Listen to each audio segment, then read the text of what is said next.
Hi, I'm Mark Edwards and welcome to Travelogue. I've taken a brisk 45-minute flight east from Beijing to the coastal city of QINGDAO, arguably the home of beer in China. I've been told that it has a fantastic blend of European and Chinese architecture, as well as being an extremely popular seaside holiday resort. So let's go and explore. QINGDAO's Liuting International Airport is situated 30 kilometers north of the city, and you can take a swift 20-minute bus into the city centre. Straight away, you'll get that I'm on holiday vibe, even if you're not. That's thanks to the breath of crisp sea air that greets you as soon as you arrive in QINGDAO.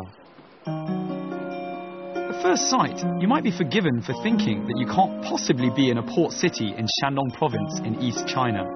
As you emerge into the city centre, you'll get the distinct impression that you've got off at a 19th century Bavarian village. With its German legacy almost totally intact, QINGDAO prides itself on its unique appearance, and some even go as far as calling it China's Switzerland. That might be a little too much, but its marriage of Chinese and European architecture, allied to its proximity to the sea and its many beaches, make QINGDAO a perfect holiday getaway. 哪个地址有英文的有吗？有。这个是英文的。啊，英文的。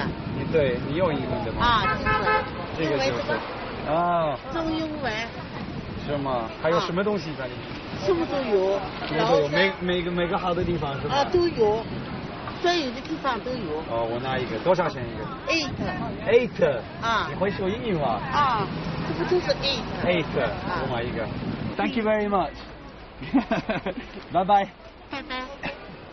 There's an absolute plethora of activities to enjoy here, and you'll feel the weight of history everywhere you go.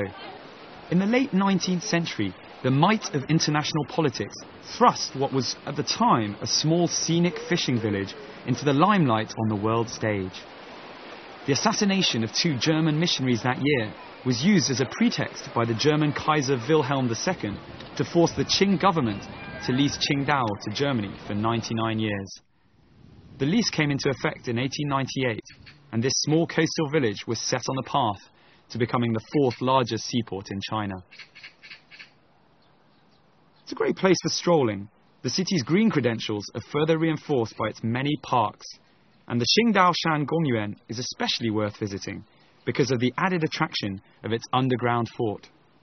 It's a vast network of underground fortifications that the Germans themselves destroyed in 1914. All that's left today is the underground command post. Okay. So this is, we're just about to enter the underground lair for German troops, so the underground command post that was built in 1899, and it looks quite scary. Well,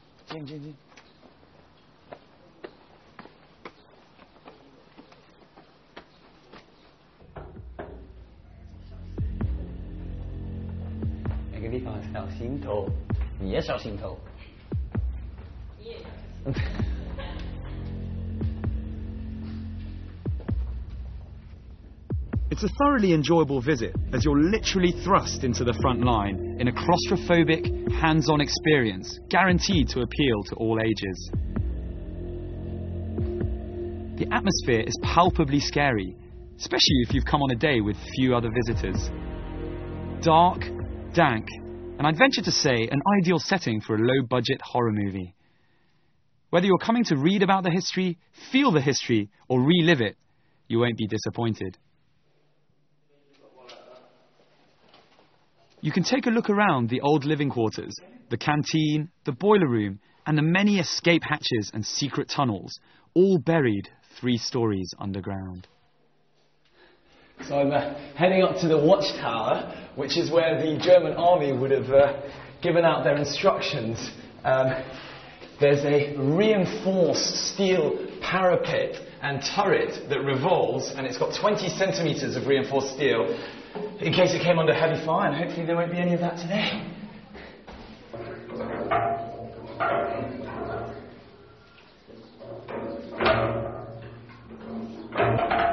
你好。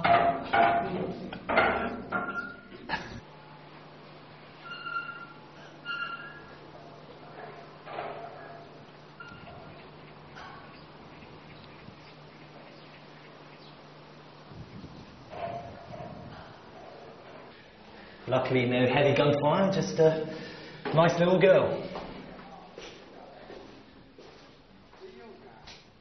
Can you see her? It's all well and good getting hands-on and reliving the lives of early 20th century German soldiers, but it's time for a bit more history. So, finished our tour of the underground layer, and it really was very impressive to see how much money and resources the Germans put into building that place. And it makes sense because of its geographical location. It's a lot colder in there.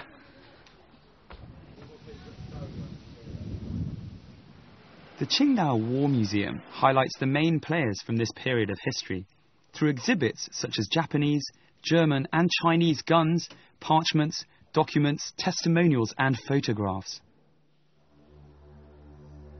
At the time, QINGDAO made an ideal deep-water base for the German Navy, and it was protected by a 2,000-strong garrison.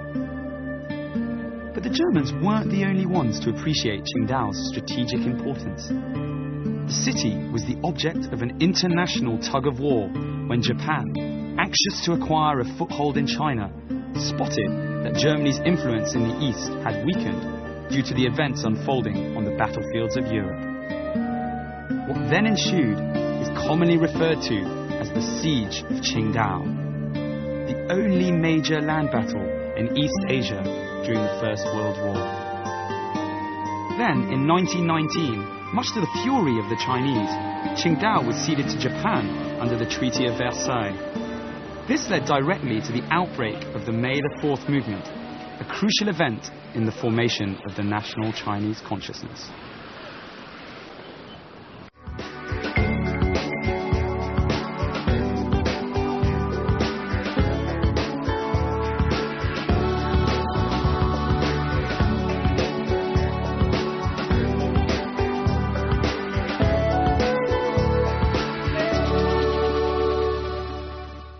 On this episode of Travelogue, we're heading to the East Coast as we take on the architectural gem that is QINGDAO. There'll be plenty of time for claustrophobia as we enter an underground German war bunker before heading overground to the opulent former residence of the German governor. We'll be taking you on a stroll around the leafy suburbs of Badaguan and introducing you to the wonders of the Russian villa known as Hujiaolo before hitting the waters for some sailing lessons. So enjoy!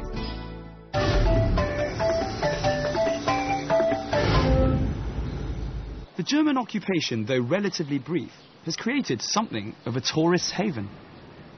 During the early 20th century, the city was split into European, Chinese and business quarters, and to this day, strolling the streets of the European concession is a real eye-opener. On the south slope of the Signal Hill, we chance upon a massive German villa. The magnificently built mansion was the former residence of the German governor. The entire estate covers 26,000 square meters, and it's undoubtedly one of the most impressive structures in the city, akin to a huge castle-like palace with spiral staircases, Tudor-style beams, vaulted ceilings, and stucco balconies.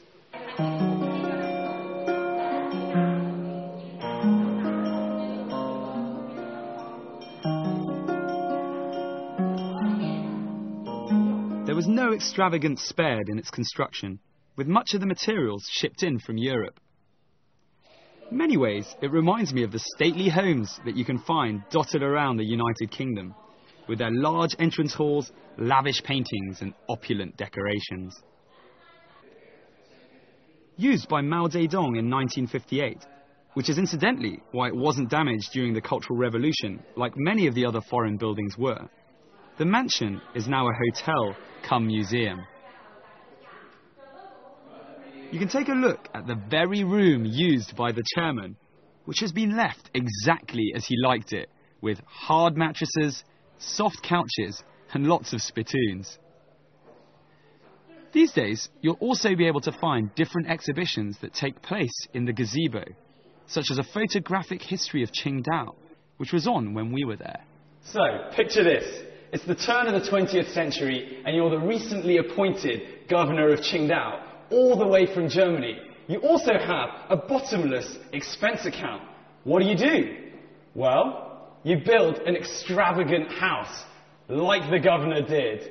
Unfortunately for him, the bill went straight to the Kaiser Wilhelm II of almost 2.5 million tiles of silver. The governor was promptly sent back to Germany and sacked, but we get to see the remains.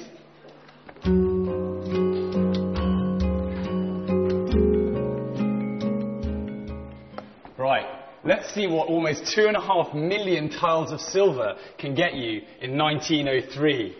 And one of the main questions I'm sure you're wondering is, how many rooms in this whole building? Well, 30 big rooms. And some of the few facts that I've learned here, if you have a quick look, that is probably just a normal fireplace to you, but adding in the fact that there are 30 rooms, each fireplace in each room is completely different. Let's have a look around. And all of these chandeliers up here, if you have a quick look, all of these chandeliers up here are all different as well. And they still remain. They're exactly how they were. Obviously, the light bulbs have been changed, but they're exactly the same as they were 100 years ago. And we've got some great views on the outside. I almost feel like an estate agent right now. This is the former governor's bedroom. And you can see over there is a single bed. And these would have been the inhabitants of the bedroom. I assume that must be the governor. And that's the tour of the house.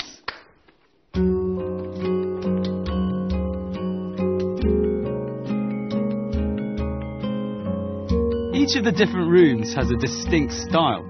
But all in all, the moral of the story when it comes to this fantastic tourist spot is that expense accounts are never bottomless. But the governor really should be commended for his vision that lost him his job. As if the Yingbingwan, as it's known in Chinese, doesn't have it all, you just need to walk outside a few yards and you'll be greeted by breathtaking views from the hilltop.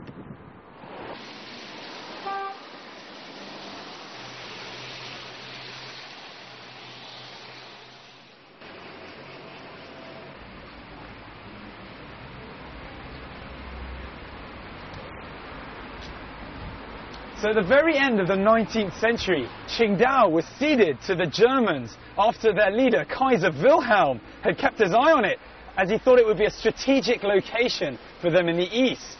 Now, they were only here for around 15 years, but the mark that they made then can still be very seen now, as you can see with the building behind us.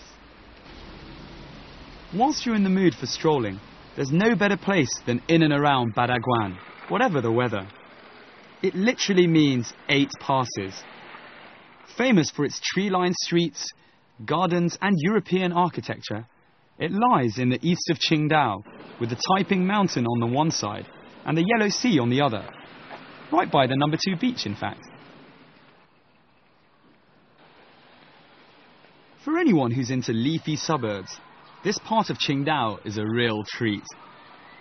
Each street is lined with a single type of tree or flower, which is how the locals recognise which street they're on. In fact, the proud locals often say that anyone who comes to Badagwan will never lose their way, because the flowers and trees are the best possible guides.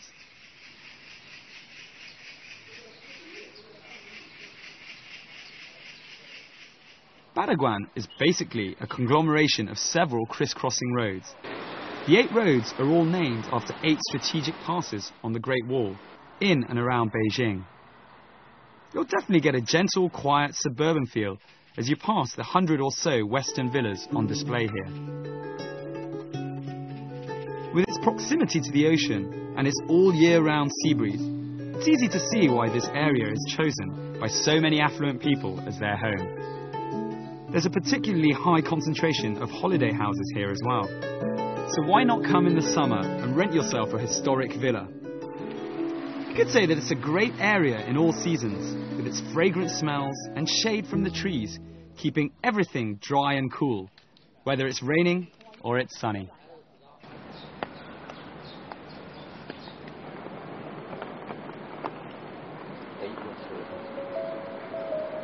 Next to the 8 passes and slightly east of the beach, you'll find a giant outcrop of rock with a Russian-style villa built on top. Due to the type of stone used to build the villa, the locals have given it the nickname Huashelo, which means colourful rock building. It's a 5-storey structure of stone and marble, with a large turret at the top to add to the Gothic feel.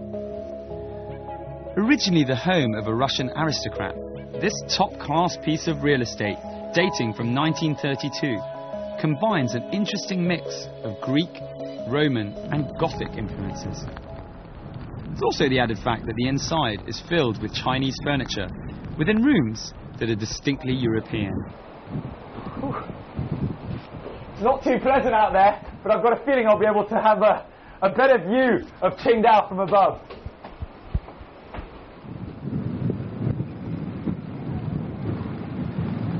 Well, the rain may dampen our clothes, but not our spirits.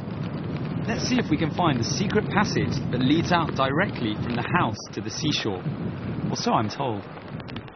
So, like any place on Earth, or most places on Earth, Qingdao, unfortunately, is not averse to the odd downpour and heavy wind like we've got today.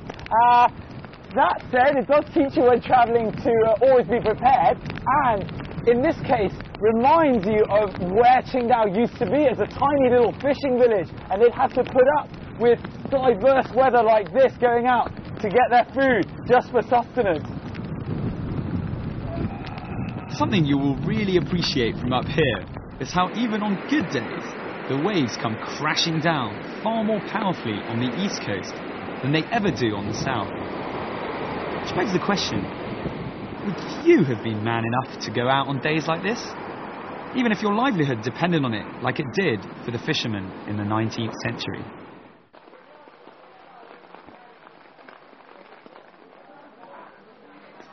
But it's not all about hanging out by the beach when you're in Qingdao.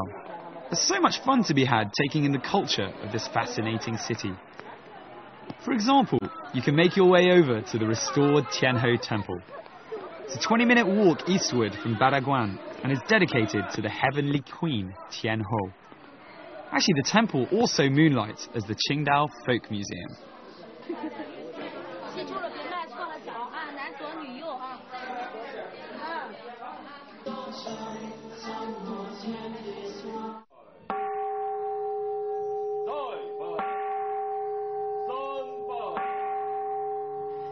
You can take as active a role as you want here, but when you go through the doorway, just remember the Chinese saying, Nanzhou Nu You, meaning left foot first for a man and right foot first for a woman.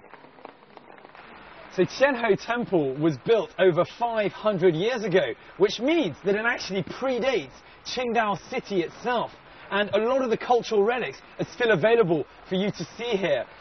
I've managed to find myself a relatively dry spot as it's just started raining, but I don't really feel like I'm absorbing any of the culture, so I'm going to see if I can make a break for it into the main temple area.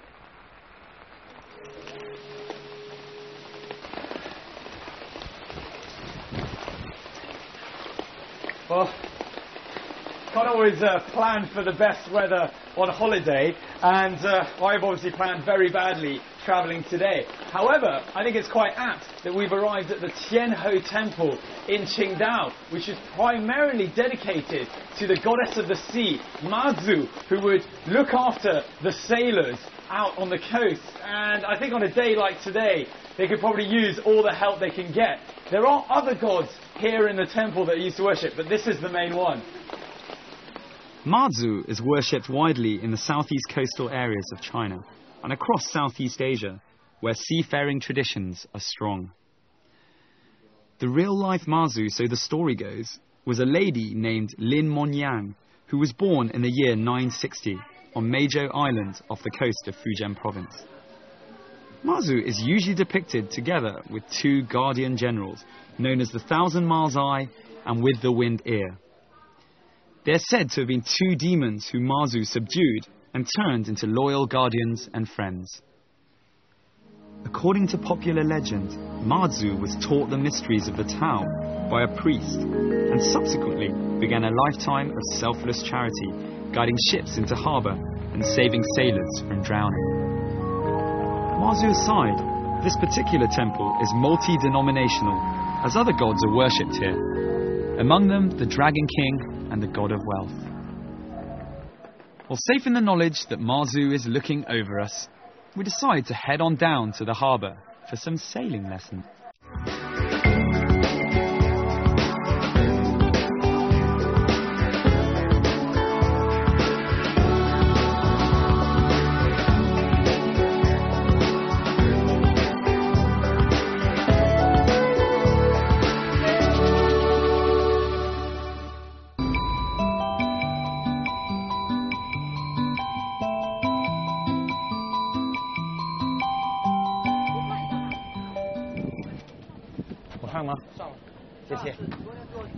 My first sailing lesson. Woohoo!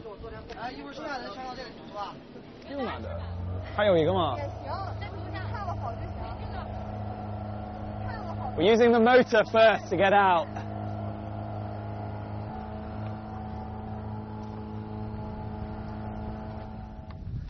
The trick is just to try and keep your balance. At the moment, I'm managing well, so step one of sailing, done. Don't fall into the water.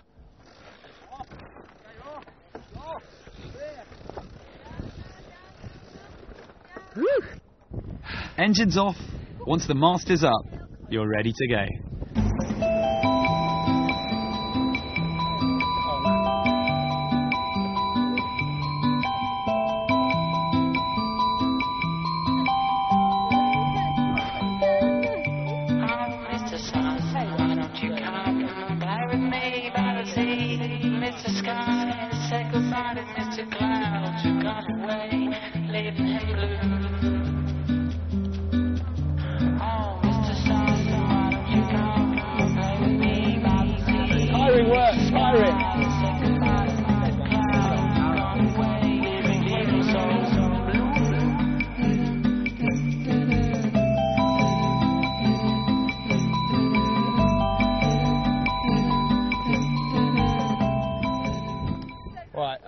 Not exactly a professional yet, but just being given my first lesson. It's very exciting.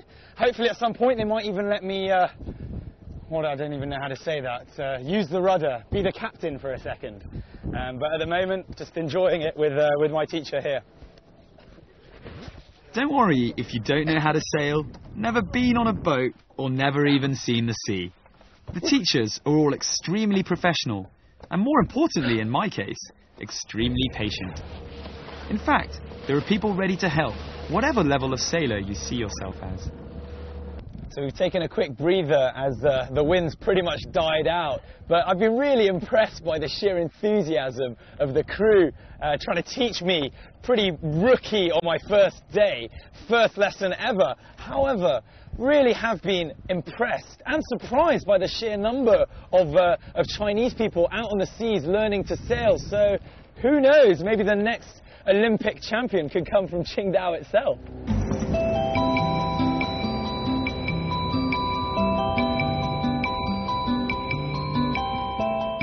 QINGDAO was chosen as the site for the sailing competitions of the 2008 Beijing Olympics. The problem was, the city had no yacht clubs or sailing centres, so a 45-acre venue had to be created from scratch at a cost of $470 million on the site of a former shipyard. Despite sailing being relatively new to China, its popularity is burgeoning at an exponential rate, a fact clearly illustrated by the vast numbers of Chinese spectators that turned out for the Olympic events. This has helped the sport develop at grassroots level, as has the conversion of the Olympic facilities into a marina and sailing school for future Olympic sailors.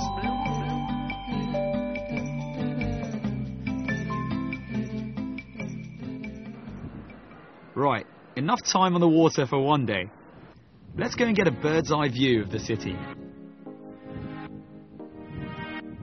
The QINGDAO TV tower is a 232-metre tall transmission tower situated on the top of the Taiping Hill in Julin Park.